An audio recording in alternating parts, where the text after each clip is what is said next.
नमस्कार, आप देख रहे हैं जेआई के न्यूज टाइम्स। तो आइए बात करते हैं आज के मुख्य समाचार में। देश भर की तमाम खबरों पर एक नजर डालते हैं। इससे पहले आप हमें कमेंट में जरूर बताइए कि आप वीडियो को कहां से देख रहे हैं।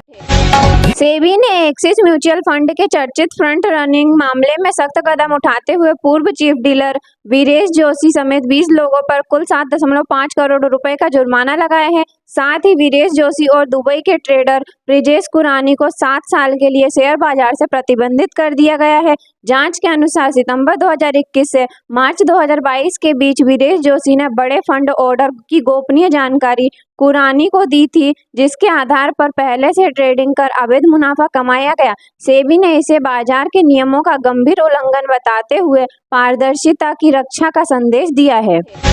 फ्रांस की प्रमुख बीमा कंपनी बीएनपी पारिवास कार्डिफ करीब 5 साल बाद भारतीय लाइफ इंश्योरेंस क्षेत्र में वापसी करने जा रही है। कंपनी ने इंडिया फर्स्ट लाइफ इंश्योरेंस में वारबर्ग फिनिक्स की लगभग 26% हिस्सेदारी खरीदने पर सहमति व्यक्त की है। सूत्रों के मुताबिक इंडिया फर्स्ट लाइफ इंश्योरेंस का कुल मूल्यांकन लगभग 10,000 करोड़ रुपए आंका गया है। हालांकि इस सौदे को अंतिम रूप देने के लिए संबंधित नियामकों की मंजूरी मिलना अभी बाकी है। विशेषज्ञों का मानना है कि इस डील से भारतीय बीमा बाजार में विदेशी निवेश को मजबूती मिलेगी और वैश्विक निवेशकों का भरोसा और बढ़ेगा।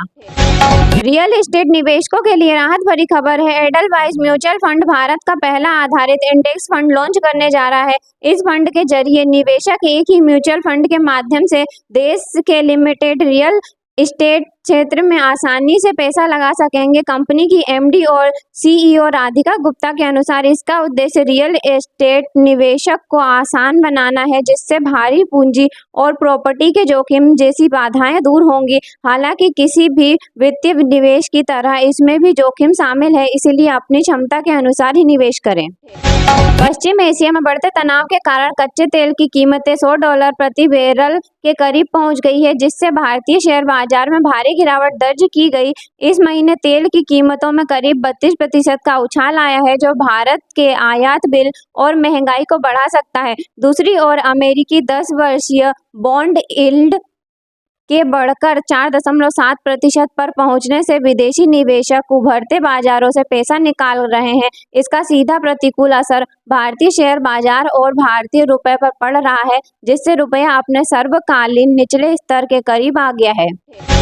आईटी क्षेत्र की प्रमुख कंपनी पारसी स्टेट सिस्टम ने वित्तीय वर्ष 2025-26 के लिए ₹5 फेस वैल्यू वाले शेयर पर ₹18 प्रति शेयर के फाइनल डिविडेंड का ऐलान किया है। इस डिविडेंड का लाभ केवल उन्हीं निवेशकों को मिलेगा जिनके नाम 27 जुलाई 2026 की रिकॉर्ड डेट तक कंपनी के रिकॉर्ड में दर्ज होंगे। तय नियमों के तहत डिविडेंड की राशि 30 दिनों के भीतर शेयरधारकों के खातों में भेज दी जाएगी। इसके अलावा कंपनी अपनी 36वीं वार्षिक आम बैठक 3 अगस्त 2026 को ऑनलाइन आयोजित करेगी।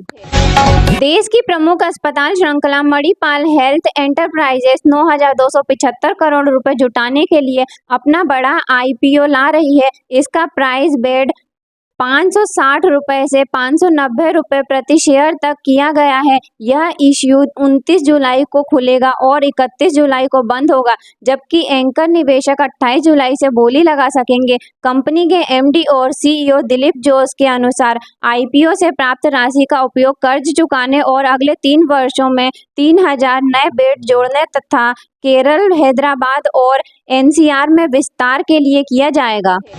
सरकारी बैंक ऑफ इंडिया ने वित्तीय वर्ष 2026-27 की पहली तिमाही के शानदार नतीजे घोषित कर दिए हैं। अप्रैल-जून तिमाही में बैंक का शुद्ध मुनाफा सालाना आधार पर 36% से अधिक बढ़कर 3,068 करोड़ रुपए पहुंच गया है, जो पिछले साल इसी अवधि में 2,252 करोड़ रुपए था। बैंक के मुनाफे में इस बढ़त की मुख्य वजह मजबूत कमाई और प्रोविजनिंग में आई कमी है। पिछली तिमाही के 3,016 करोड़ रुपए मुनाफे की तुलना में भी बैंक ने क्रमिक सुधार दर्ज किए हैं, जो इसकी मजबूती वित्तीय स्थिति को दर्शाता है। यूटीआई म्यूचुअल फंड ने निवेशकों के लिए व्हाट्सएप पर एक नई डिजिटल निवेश सुविधा शुरू की है। इस सेवा के तहत निवेशक व्हाट्सएप ऐप से बाहर निकले बिना ही म्यूचुअल फंड में निवेश और भुगतान की पूरी प्रक्रिया आसानी से पूरी कर सकते हैं। कंपनी का दावा है कि म्यूचुअल फंड उद्योग में यह अपनी तरह की पहली पहल है जिसका उद्देश्य निवेश को अधिक सुलभ, तेज और सुविधाजनक बनाना है। हालांकि किसी भी स्कीम में निवेश करने से पहले अपनी वित्तीय जरूरतों और जोखिम उठाने की क्षमता का आकलन अवश्य कर लें। ईपीएफ खाता धारकों के लिए बड़ी खबर है। कर्मचारी भविष्य निधि संगठन ने वित्तीय वर्ष 2025-26 के लिए 8.25% की दर से सालाना ब्याज खातों में क्रेडिट करना शुरू कर दिया है। कई सदस्यों को इस संबंध में एसएमएस भी प्राप्त हो चुके हैं। यदि आपको एसएमएस मिल गया है लेकिन पासबुक में नया बैलेंस अपडेट नहीं दिखा रहा है तो चिंता ना करें। करोड़ों खातों में एक साथ ब्याज जोड़ने के कारण पासबुक में राशि दिखने में कुछ समय लग सकता है। प्रत्येक सदस्य को मिलने वाली ब्याज की कुल राशि उसके खाते में जमा शेष राशि पर निर्भर करेगी। केंद्र सरकार ने डीजल और एविएशन टरबाइन फ्यूल के निर्यात पर लगने वाले विंडफॉल टैक्स में बढ़ोतरी कर दी है, जबकि पेट्रोल के निर्यात पर शुल्क कम कर दिया गया है। यह नई दरें 16 जुलाई से प्रभावी हो गई है। फैसले के तहत डीजल के निर्यात और विंडफॉल टैक्स बढ़कर 15.5 रुपये प्रति यूनिट कर दिया गया है। राहत की बात यह है कि घरेलू बाजार में बिकने वाले पेट्रोल डीजल के शुल्क में कोई बदलाव नहीं हुआ है, जिससे आम उपभोक्ताओं के लिए खुदरा कीमतें अप्रभावी रहेंगी। नर्मदा एग्रोवेस्ट लिमिटेड ने अपने शेयरों के स्टॉक स्प्लिट का ऐलान कर दिया है। कंपनी 10 रुपये फेस वैल्यू वाले प्रत्येक शेयर को 5 हिस्सों में बांटेगी, जिसके बाद फेस वैल्यू घटकर 2 रुपये हो जाएगी। इसके लिए रिकॉर्ड डेट 31 जुलाई तय की गई है। शुक्रवार को कंपनी का शेयर मामूली गिरावट के साथ 35 रुपये पर बंद हुआ। हालांकि इस शेयर ने पिछले 6 महीने में 22% और एक साल में 63% का शानदार रिटर्न दिया है। फिलहाल कंपनी का मार्केट कैप करीब 132 करोड़ रुपए है। पावर सेक्टर की प्रमुख company Adani energy solution limited को आंध्र प्रदेश में 8,500 करोड़ रुपए की इंटर स्टेट पावर ट्रांसमिशन परियोजना मिली है। इसका उद्देश्य विशाखापट्टनम में ग्रीन हाइड्रोजन और ग्रीन अमोनिया प्रोजेक्ट्स के लिए बिजली आपूर्ति सुनिश्चित करना है। इस ऑर्डर के बाद कंपनी का शेयर 1% से अधिक चढ़कर 1,703.05 रुपये पर बंद हुआ। अडानी एनर्जी के शेयर ने बीते 6 महीने में करीब 109% और एक साल में लगभग 100% का शानदार रिटर्न दिया है। ई कॉमर्स कंपनी मीशो के शेयरों में कारोबारी अनुमान जारी होने के बाद लगभग 5% की गिरावट दर्ज की गई। जुलाई से सितंबर तिमाही के लिए कमजोर नेट मर्चेंडाइज वैल्यू और त्योहारी सीजन में मार्केटिंग खर्च बढ़ने की संभावना से निवेशक चिंतित है। इसके अलावा मीशो ने अपनी फ्लैगशिप मेगा ब्लॉकबस्टर सेल को जुलाई सितंबर के बजाय अक्टूबर दिसंबर तिमाही में आयोजित करने का फैसला किया है। कंपनी का मानना है कि इस बदलाव से त्योहारी मांग का अधिक लाभ मिलेगा, जबकि बाजार की नजर आगामी प्रदर्शन पर रहेगी। 8वें वेतन आयोग को लेकर केंद्रीय कर्मचारियों और पेंशन भोगियों के लिए बड़ा अपडेट है। आयोग अब अगले चरण की बैठकों की तैयारी में है। इसके तहत 7 और 10 अगस्त को कर्मचारी संगठनों के साथ अहम चर्चाएं होंगी। आयोग ने सभी संगठनों को 31 जुलाई 2026 तक बैठकों का समय तय करने के निर्देश दिए हैं। इसके अलावा सभी मंत्रालयों और विभागों को कर्मचारियों का डेटा 31 जुलाई तक केवल ऑनलाइन पोर्टल पर अपलोड करना अनिवार्य किया है। ईमेल या हार्ड कॉपी स्वीकार नहीं की जाएगी। इन बैठकों से वेतन आयोग की सिफारिशों की प्रक्रिया तेज होने की उम्मीद है। सोना खरीदने वालों के लिए अहम अपडेट है। देश में आज 24 कैरेट सोने का भाव बढ़कर 14,493 रुपये प्रति ग्राम पहुंच गया है, जो कि बीते दिन की तुलना में 69 रुपये प्रति ग्राम महंगा हुआ है। वहीं 22 कैरेट सोना 13,285 रुपये प्रति ग्राम और 18 कैरेट सोना 10,870 रुपये प्रति ग्राम के स्तर पर बिक रहा है। विशेषज्ञों के अनुसार वैश्विक स्थितियों और डॉलर के रुख के कारण सोने की कीमतों में यह उतार चढ़ाव देखा जा रहा है। ऐसे में खरीदारी या निवेश से पहले अपने शहर के ताजा रेट अवश्य जान लें। फूड डिलीवरी दिग्गज स्विगी लिमिटेड के शेयरों में आज लगभग 7% की भारी गिरावट दर्ज की गई। इस गिरावट की मुख्य वजह कंपनी बोर्ड द्वारा विदेशी हिस्सेदारी की अधिकतम सीमा को 100% से घटाकर 49.50% करने का प्रस्ताव मंजूर करना है। इस घोषणा के बाद बाजार में स्विगी के शेयरों पर बिकवाली का दबाव देखा गया। हालांकि यह प्रस्ताव अभी अंतिम नहीं है और इस पर 18 अगस्त को होने वाली वार्षिक आम बैठक में शेयर धारकों की मंजूरी मिलना बाकी है।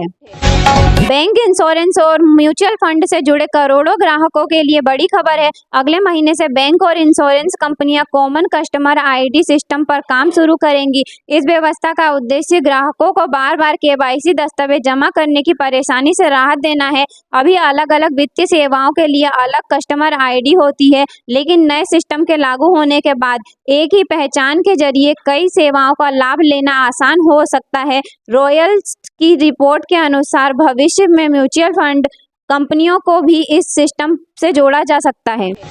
सरकारी क्षेत्र के बैंक ऑफ बड़ौदा के जून तिमाही के नतीजों में भारी गिरावट आई है। वित्तीय वर्ष 2026-27 की पहली तिमाही में बैंक का शुद्ध मुनाफा 72% घटकर 1,278 करोड़ रुपए रह गया, जो पिछले साल इसी अवधि में 4,541 रुपए करोड़ था। मुनाफे में इस बड़ी गिरावट का मुख्य कारण यूएई की एनएमसी हेल्थ के साथ हुए 5,700 करोड़ रुपए के अकाउंट ऑफ कोर्ट सेटलमेंट के प्रभाव को खातों में दर्ज करना है। अब बाजार की नज़र बैंक के आगामी प्रदर्शन पर टिकी है। भारतीय अर्थव्यवस्था के लिए राहत भरी खबर है। रिजर्व बैंक ऑफ इंडिया ने आंकड़ों के अनुसार 17 जुलाई को समाप्त सप्ताह में देश का विदेशी मुद्रा भंडार 1.08 अरब डॉलर बढ़कर 676.237 अरब डॉलर पर पहुंच गया है। पश्चिम एशिया में जारी तनाव और कच्चे तेल की बढ़ती कीमतों की चुनौतियों के बीच यह वृद्धि भारतीय अर्थव्यवस्था की मजबूती को दर्शाती है। मजबूत विदेशी मुद्रा भंडार से रुपए को स्थिरता मिलती है, आयात का भुगतान आसान होता है और देश की आर्थिक क्षमता मजबूत होती है। अमेरिकी राष्ट्रपति डोनाल्ड ट्रंप ने ट्रेड एक्ट के सेक्शन 301 के तहत भारत समेत करीब 60 देशों पर 10% से 12.5% तक नया आयात शुल्क लगाने का ऐलान किया है। यह फैसला पूर्व में लागू अस्थायी 10% टैक्स की अवधि समाप्त होने से पहले लिया गया है। विशेषज्ञों के अनुसार इस कदम का व्यापक असर वैश्विक बाजार, आपूर्ति श्रृंखला और अमेरिकी बाजार में निर्यात करने वाली भारतीय कंपनियों पर पड़ेगा। अब कारोबारियों और शेयर बाजार के निवेशकों की नज़र इस बात पर टिकी है कि यह फैसला भारत अमेरिका व्यापारिक संबंधों और विभिन्न औद्योगिक क्षेत्रों को कैसे प्रभावित करता है। होम लोन लेने वालों के बीच सुरक्षा को लेकर जागरूकता तेजी से बढ़ रही है। पॉलिसी बाजार की हालिया रिपोर्ट के अनुसार पिछले 5 महीनों में होम लोन इंश्योरेंस खरीदने वाले ग्राहकों की संख्या में करीब 7 गुना का भारी इजाफा हुआ है। विशेषज्ञों का मानना है कि बढ़ती महंगाई, बड़े लोन के चलते लोग अपने परिवार के वित्तीय भविष्य को सुरक्षित करना चाहते हैं। होम लोन इंश्योरेंस यह सुनिश्चित करता है कि किसी अनहोनी की स्थिति में परिवार पर कर्ज का बोझ न पड़े, जिससे अब लोग इसे अपनी वित्तीय योजना का महत्वपूर्ण हिस्सा मानने लगे हैं। भारत अमेरिका व्यापार से जुड़ी बड़ी खबर है। अमेरिका ने भारत समेत 60 देशों पर स्थायी टैरिफ लागू करने की घोषणा की है। हालांकि भारत के लिए राहत की बात यह है कि उस पर प्रस्तावित 12.5% की जगह केवल 10% टैरिफ ही लागू किया जाएगा। फरवरी 2026 में लगाया गया 10% का अस्थायी टैरिफ 24 जुलाई को समाप्त हो गया था, जिसके बाद यह नई व्यवस्था लागू की गई है। वाणिज्य मंत्रालय के अनुसार जारी वार्ताओं के प्रयास से भारत को निचली श्रेणी में रखा गया है। अब बाजार की नज़र भारतीय निर्यात और उद्योगों पर इसके असर पर रहेगी।